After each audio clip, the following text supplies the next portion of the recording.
good afternoon everyone. Today we are going to look around some of the basic projects that we have done, that is known as smart dustbin. For that we have used certain type of a component. So let us start with the component first. So as you have seen here, this is a component that is called as 9 gram servo motor, which is used for rotating the lid of that dustbin. Second is our ultrasonic sensor, which is used for object detection between it. Its range is up to us that we have set. Okay. The third is this is an Arduino Uno board which we have used. The fourth is that is LC. Here it is an LC7805, which is a voltage regulator, which can be used while connecting a battery, which can be used to regulate the voltage to 5 volts. This is an sapling connector which we'll be using to connect the battery to the further more connections. So let us start with the basics. Okay, so this is a 9-volt battery which will be used for power supply, and this is our dustbin which we have make two holes for the implementation of an ultrasonic sensor. Okay, so basically we have done with all of the components thing. So now let us move towards the connection part. So here is an ultrasonic sensor.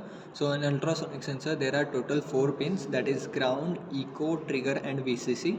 Ground is simply connected to the ground, VCC is also connected to the VCC, and trigger is an pin which will be used to transmit the reflected or ultrasonic waves, and echo can be used for receiving that ultrasonic waves. So let us see the connection. Now ground is here, you can see the ground is connected to the ground, the 5 volt is connected to the 5 volt VCC, that is.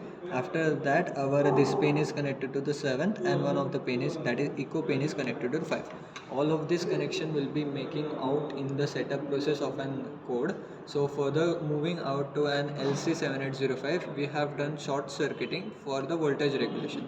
As these pins are connected to the 9 volt battery, we have to voltage regulate it. So we have used one of its ground, one of it is VCC, and other is connected to a short circuit between ground and the positive terminal of a 9 volt battery. Now further moving, we will be looking at the connections of an servo motor. So the servo motor have basically the 3 pins. One is ground, one is VCC, and one is the output from the Arduino cable. Now this brown wire is connected to the ground, so we will be connecting it to the ground. So the ground wire will be connected to it. So as we have connected it to a ground wire. Next, the output wire will be connected to the green, so we have connected it to the green. And next, the ground as well as the VCC will be connected to the further VCC. Now here you can see it is connected to the further VCC, therefore we will be connecting it to the further VCC. Now this was a proper connection between the ultrasonic sensor as well as the servo motor and the Arduino. Now we will be looking at the code, and then we will be looking at the final connections. So thank you. Now as we have implemented all the things, we have used double-sided tape for a connection of an Arduino. Now here you can see we have connected an ultrasonic sensors, so which sense from the outside of the dustbin. So here is a 9 volt battery connected, you can see here is a 9 volt battery, and all the connections will be now packed in an circuit. So all of them will be not visible to the user. So these are the last connections, and we will be looking at the forward code as well as the final output.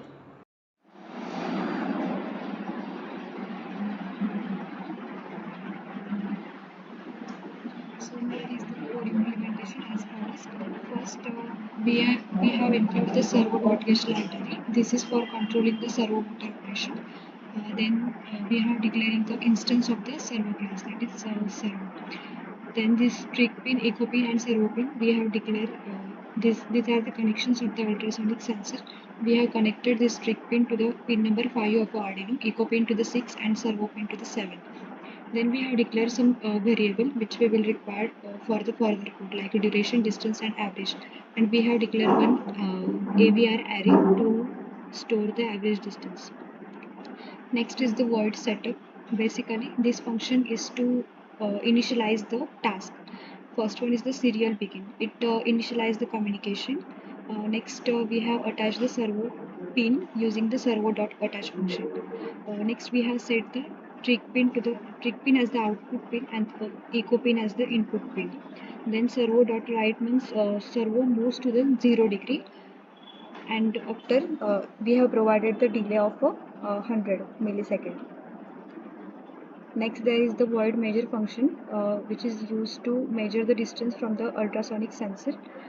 Here are the triggering sequence of the ultrasonic sensor, and we have set the echo pin as the input pin. Using this distance formula, we have obtained the distance. Next is the void loop. The main execution of the program is done in the void loop. Basically, by using the for loop, we have measured the distance, and that distance is stored in the array, and we have provided the delay of 10 seconds between the measurement. And using this distance formula, we have calculated the average distance. And last part is the condition part. Means when the obstacle come in front of the ultrasonic sensor, which is the distance between that obstacle and the ultrasonic sensor is less than 50, then the servo motor means the cap of the dustbin is get open, and the servo motor is rotated to the 105 degree. And if that distance is the greater than 50, then the lead is remain as it is, and servo motor is moved to the 0 degree. And then last one is the serial print. We can see the distance in the serial monitor using this print statement. So this is the final implementation. We have done. We have used the servo motor on the top. We have used a connection between it. We have used a snap-in. Here you can see a snap-in connector. Now let's check out the implementation. If we just wait. If we just connect it properly, now if an ultrasonic sensor will come in it will get open. You have to throw your garbage in it. So fine. That's all. Thank you.